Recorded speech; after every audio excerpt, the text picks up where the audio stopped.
Hello दोस्तों, हिंदी की बिंदी channel में आप सभी का स्वागत है। तो आज के इस वीडियो में हम चर्चा करने वाले हैं सिद्ध साहित्य के बारे में। तो जैसे कि मैं बता दूं कि आजकल जो है हम यूपीपीएससी जीडीसी के परीक्षा की तैयारी कर रहे हैं उसके सिलेबस के अनुसार।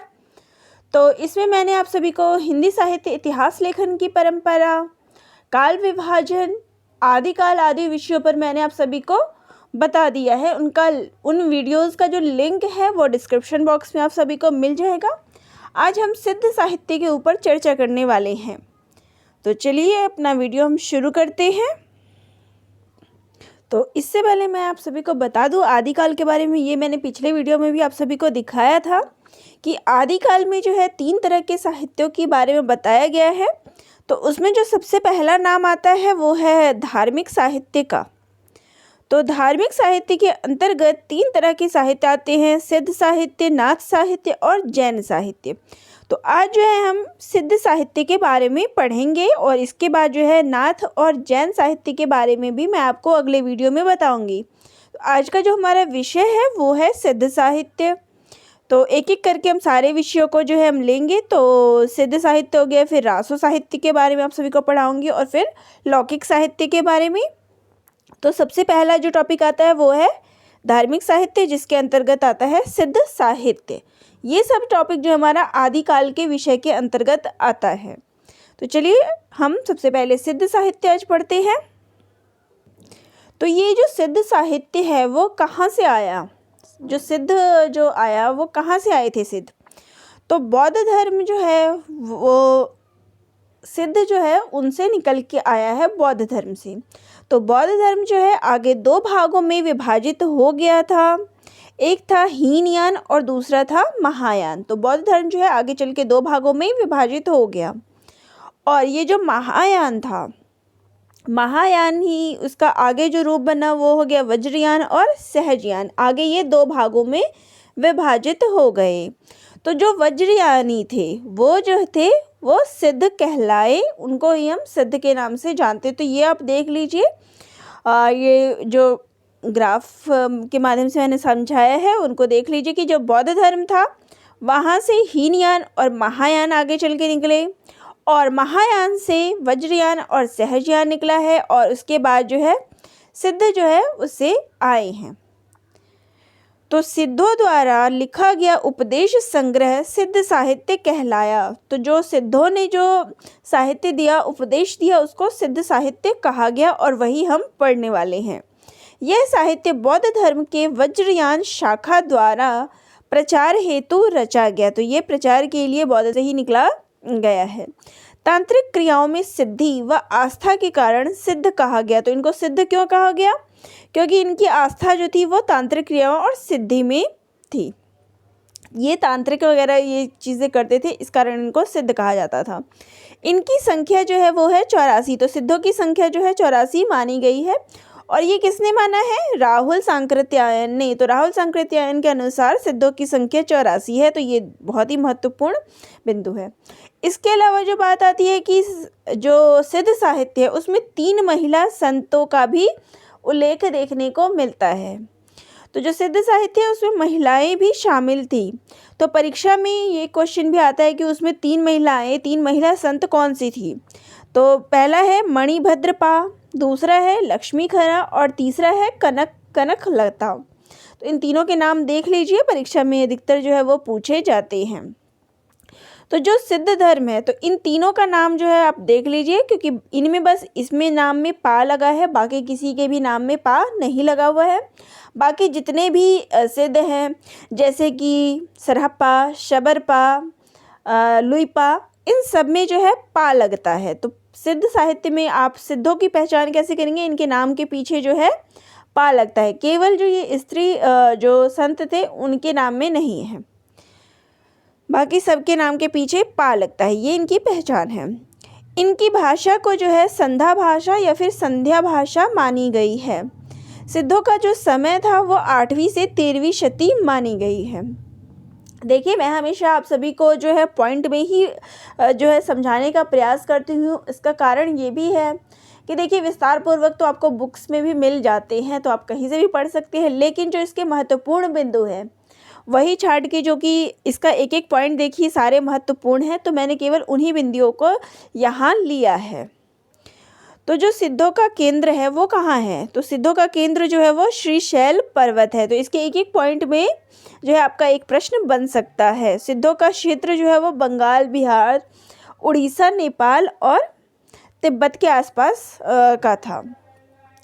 अब जो है सिद्ध साहित्य की विशेषताएं क्या क्या हैं, तो काया की साधना, तो ये लोग जो थे काया की साधना पर बल देते थे।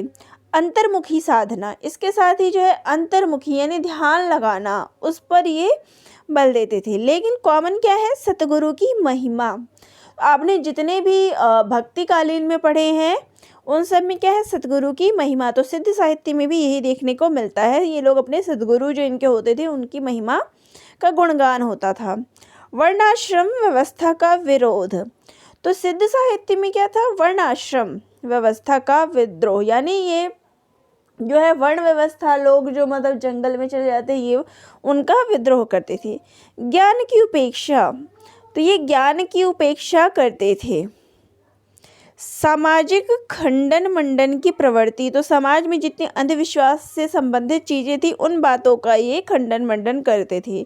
नारी को साधना के केंद्र में रखा, तो देखिए ये बहुत ही महत्वपूर्ण टॉपिक है कि आपने जितने भी पढ़े हैं या फिर आप आगे चल के आप नाथ साहित्य पढ़ेंगे तो दोनों में जो मुख्य अंतर है सिद्ध साहित्य और नाथ साहित्य में, सिद्धों ने क्या किया है, नारी को साधना के केंद्र में रखा, वहीं पे नाथों ने जो है नारियों को जो है अलग रखा है उनसे। ये दोनों में मुख्य अंतर है। सिद्धों ने जो है पंचमकार की बात की है, यानी जिसमें माँ जो है वो कितनी बार आया है, 5। इनको वो लेके अपने साहित्य में चलते थे, अपने साथ लेके चलते थे सिद्ध। तो ये पंचमकार की बात की है, तो पंचमकार कौन से हैं, मास, मदिरा, मत्स्य, मुद्रा, मैथुन, यानी कि संभोग। तो ये जो चीज़ें हैं, तो सिद्धों ने जो है इन सबको अपने साथ रखा, जबकि इन चीज़ों को अच्छा नहीं माना जाता है, लेकिन इन्होंने जो है अपने साथ में में इन सभी चीज़ों को अपने साथ रखा और ये इनकी विशेषताएं हैं। तो इनको आप देख लीजिए, परीक्षा में पूछे जाते हैं।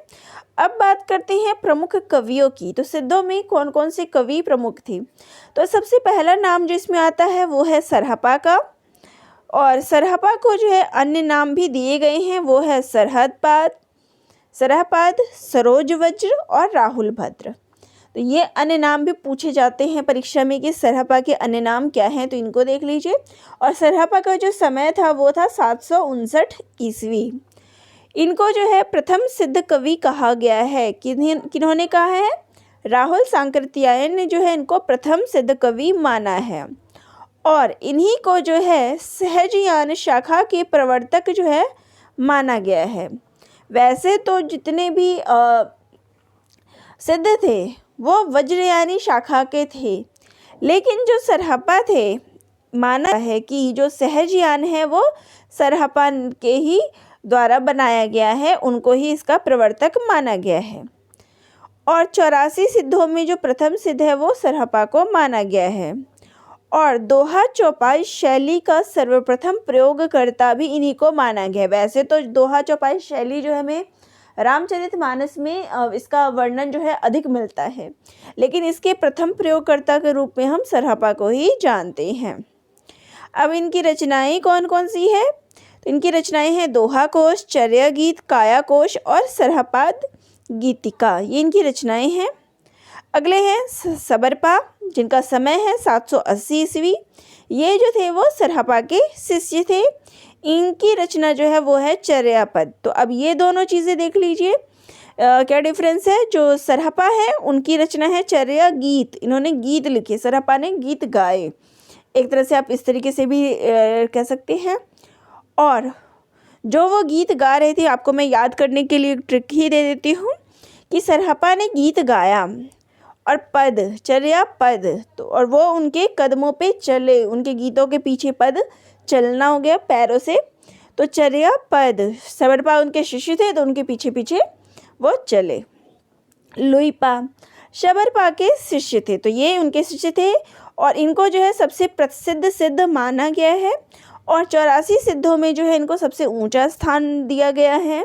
रहस्य भावना की प्रधानता जो है इनकी रचनाओं में देखने को मिलता है।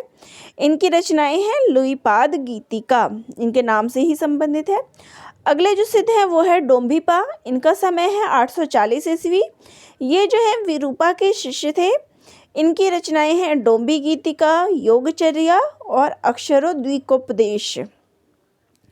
अगले जो सिद्ध है वो है कढ़प्पा, इनका समय है 820 ईस्वी।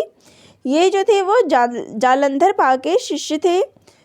इन्होंने भी रहस्यमयी भावना परक गीत लिखा है, लिखने वाले कवि हैं। इनकी रचनाएं हैं कढ़प्पाद गीतिका, दोहा कोश और योग रत्न माला, ये इनकी रचनाएं हैं।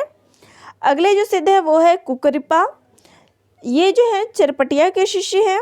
इनकी रचनाएं हैं तत्व सुख भावना सारी, योग भवनोपदेश और इन्होंने जो है टोटल 16 ग्रंथों की रचना की है। तो ये जो है मुख्य 6 सिद्ध हैं जो महत्वपूर्ण रूप से इनका नाम लिया जाता है। वैसे तो इनकी संख्या 84 है, लेकिन जो मुख्य रूप से नाम आता है वो इन्हीं 6 सिद्धों का आता है।